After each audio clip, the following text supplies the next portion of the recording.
नमस्कार, स्वागत है आप सभी का आहट एक अनहोनी की चैनल पर। पिछली बार पार्ट 1 में आप लोगों ने सुना था कि किस तरीके से मोहन जी मोना को घर पर लेकर के आते हैं और कैसे भेदी संजोगों में मोहन जी की मां की लाश मिलती है, कैसी दुर्दशा के साथ में, और बाबूजी को कैसे शक होता है मोना पर। और उसके बाद में सरला जो मोहन की पत्नी है उन्हें भी ये शक होने लगा था कि मोना के अंदर कुछ न कुछ तो ऐसी चमत्कारी चीजें हैं जो सामान्य तौर पर किसी इंसानों में नहीं होती, वो कोई सामान्य इंसान तो नहीं है। यह आप लोगों ने पार्ट 1 में देखा था।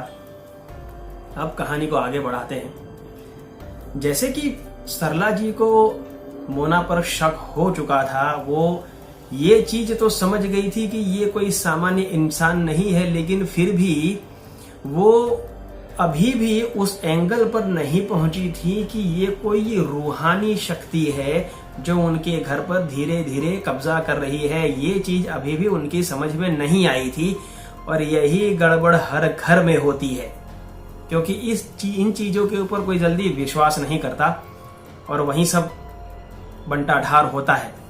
और यही मोहन के घर पे भी हुआ। जब सरला जी को मोना पर शक होना शुरू हुआ, उसी दौरान मोहन को बिजनेस के सिलसिले में दिल्ली जाना हुआ। अब मोहन जी दिल्ली चले गए। उसी रात जब सरला जी अपने कमरे में अकेले सो रही थी, तब उन्हें छत पर से कुछ खटपट खटर पटर की आवाजें सुनाई देने लगी और वह आवाजें बढ़ती जा रही थी।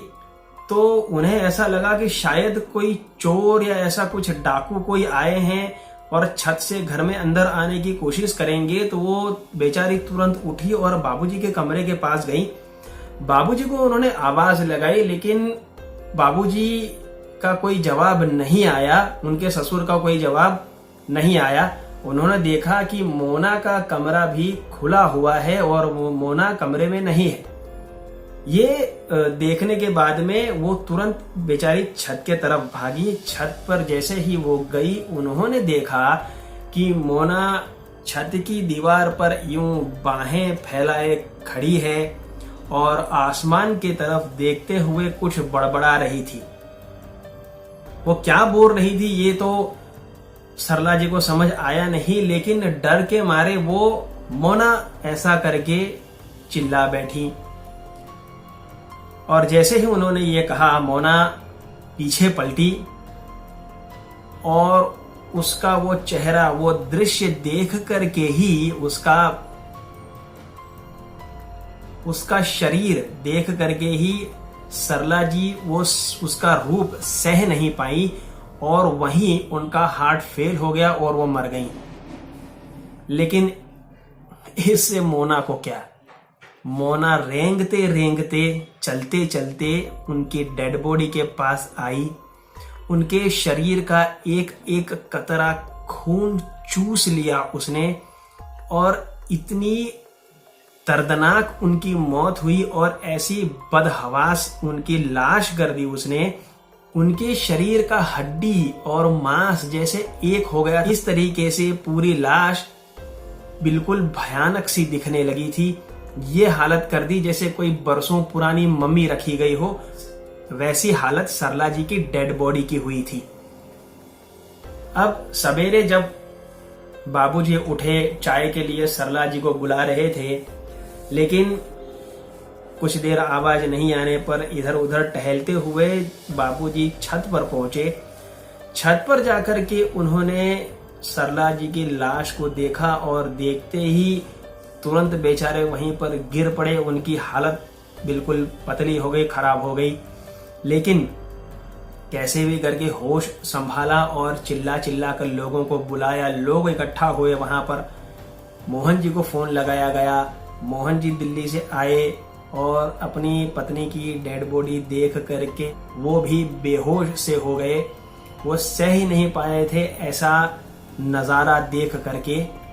लेकिन कैसे भी करके जैसे तैसे सरला जी का अंतिम संस्कार किया गया। मोहन को ये लगने लगा जैसे जो बीमारी उनकी माँ को हुई थी वही बीमारी सरला जी को हुई और उसकी वजह से उनकी भी शरीर की ये हालत हुई। वो ये सोच करके इस उधेड़-बुन में लग गया कि ये क्या बीमारी हमारे घर में घुस गई और अब क्या ये मुझे और बाबूजी को भी इसी तरीके से ग्रसित कर देगी। वो अभी भी मोना का कोई भी एंगल समझ नहीं पा रहे थे, लेकिन बाबूजी तो ये चीज अच्छे से जानते थे। उन्हें तो ये पता था ही कि ये किसने किया है। अपनी पत्नी के जाने के बाद, अपनी बहू के जाने के बाद अब उनसे ये असहनीय हो गया। और एक दिन ऐसे ही दोपहर में जब वो मोना को मार डालने के लिए चाकू लेकर के उसके कमरे की ओर बढ़ रहे थे, तब अचानक से उन्होंने एक आवाज सुनी जो चिल्लाकर कहा कि बिल्कुल भी ये गलती मत करना। बाबूजी ने पीछे मुड़ करके देखा तो उन्होंने देखा कि एक साधु नुमा कोई तांत्रिक खड़ा है वहां पर, और वहीं उनके साथ में उनका पड़ोसी दोस्त भी खड़ा है।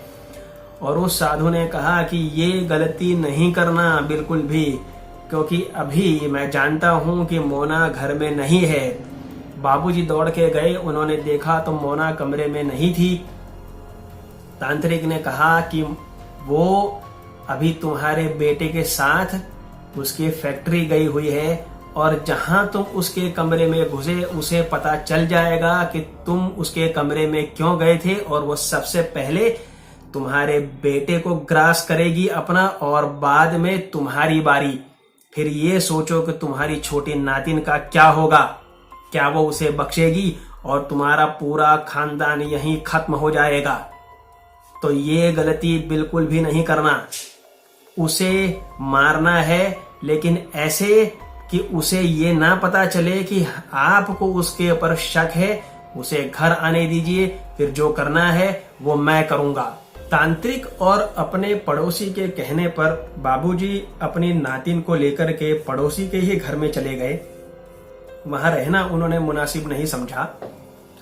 और यहीं उसी रात मोहन और मोना काफी लेट 11:30 के करीब घर में आए, और मोना ने जैसे ही देखा कि घर में कोई नहीं है, उसने मोहन को तुरंत अपना ग्रास बनाने के लिए मोहन पर अटैक कर दिया और वो अपने असली स्वरूप में आ गई। लेकिन उसी बीच तांत्रिक ने पीछे से आकर के कुछ मंत्रोच्चार करते हुए कोई शुद्ध जल जब उसके ऊपर छिड़का तो वो थोड़ी देर के लिए स्तंभित हो गई। और वही मौका था मोहन के लिए अपने आप को छुड़ा करके वहां से भागने का, और वो मोना का ये रूप देख करके खुद भी घबरा करके बेहोश सा हो चुका था। उसे उसके बाबूजी ने उठाया और सभी लोगों ने देखा कि मोना क्या है, और तभी मोना वहां से गायब हो गई। तांत्रिक ने कुछ विधि करके उसके कमरे को बांध दिया और कमरा बंद करके बाहर से कुछ मंत्रोच्चार के द्वारा, जो भैरव मंत्र कहे जाते हैं, उससे वहां पर ताला कर दिया और कहा, मोहन को कहा कि मोहन अभी तुमको इसी वक्त अभी के अभी ये घर छोड़ देना पड़ेगा, तुम यहाँ नहीं रह सकते हो, क्योंकि ये अगर यहाँ से गलती से भी निकल गई तो तुम लोगों को अब ये नहीं छोड़ेगी, क्योंकि इसे मारा नहीं जा सकता। ये मरने वाली जीव नहीं है, ये कोई इंसान नहीं है, तो अब तुम्हें ये घर छोड़ देना पड़ेगा।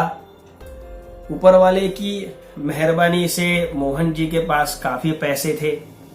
तुरंत के तुरंत बाबूजी मोहन ने अपना घर खाली कर दिया और दूसरे ही शहर में जाकर के बस गए। लेकिन आज भी मोहन जी का वो डर नहीं गया है, क्योंकि उन्होंने वो मकान बेचा नहीं है किसी को भी। उन्हें वो डर है कि अगर वो छूटेगी तो क्या वो हमें फिर से मारने के लिए आएगी। अब ये तो कोई नहीं जानता कि आगे भविष्य में क्या होने वाला है, लेकिन हाल फिलहाल उनकी फैमिली सुरक्षित है और इस घटना को कई साल बीत चुके हैं। लेकिन इस कहानी से क्या आपको नहीं लगता कि मोहन जी की खुद की भी गलती थी? वो खुद इस बला को अपने घर लेकर के चले गए थे। किसी के भी ऊपर अंधा विश्वास कभी नहीं करना चाहिए, वो जानलेवा हो सकता है। ये बहुत बड़ा सबक इस कहानी से मिलता है। अगर आपके पास भी ऐसी कोई कहानी है तो मुझे लिख भेजिए, हो सकता है अगली कहानी आपकी ही हो। डर का ये सिलसिला आहट एक अनहोनी के चैनल पर तो चलता ही रहेगा। मिलते हैं ऐसी ही एक खौफनाक और हैरत अंगेज, रोंगटे खड़े कर देने वाली कहानी के साथ अगले वीडियो में। तब तक के लिए अपना ख्याल रखें। धन्यवाद।